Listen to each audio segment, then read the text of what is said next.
আপনি অশ্লীল কিছু দেখছেন, এই চোখ আপনার বিপক্ষে সাক্ষী দেবে। আপনি অন্যায় কিছু করছেন, আপনার হাত আপনারই বিপক্ষে সাক্ষী দেবে। আপনি মনে মনে লুকিয়ে খারাপ কিছু কামনা করছেন, আপনার অন্তর আপনারই বিরুদ্ধে সাক্ষী দেবে। ক্ষুদ্র থেকে ক্ষুদ্রতর কোনো কিছু বাদ যাবে না। চোখ বন্ধ করে কল্পনা করুন, আপনার ওই শরীরের সমস্ত অঙ্গ একে একে সব কিছুর সাক্ষ্য দিচ্ছে। আল্লাহ তাআলা বলছেন, আমি আজ এদের মুখে মুখর মেরে দেব। এদের হাত আমার সঙ্গে কথা বলবে এবং এদের পা এদের কৃতকর্মের সাক্ষী দেবে। সূরা ইয়াসিন আয়াত 65। যেদিন তাদের বিরুদ্ধে সাক্ষ্য দেবে তাদের জিহ্বা, তাদের হাত ও তাদের পা তাদের কৃতকর্ম সম্বন্ধে। সূরা নূর আয়াত 24।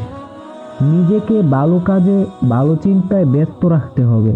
5 ওয়াক্ত নামাজ কখনো ত্যাগ করবেন না। সবসময় সুন্নাহ অনুযায়ী চলার চেষ্টা করুন। আল্লাহ ভীতি জাগ্রত করুন। সবসময় মনে খারাপ কোনো কাজ করার চিন্তা আসলে মাথায় রাখবেন, আল্লাহ সব কিছু দেখছেন, ফেরেশতারা সব কিছু লিখছেন, আর আপনার কৃতকর্মের জন্য অবশ্যই আপনাকে হিসাব দিতে হবে। মহান আল্লাহ আমাদেরকে সৎকর্মশীলদের মধ্যে অন্তর্ভুক্ত করুন। আমিন।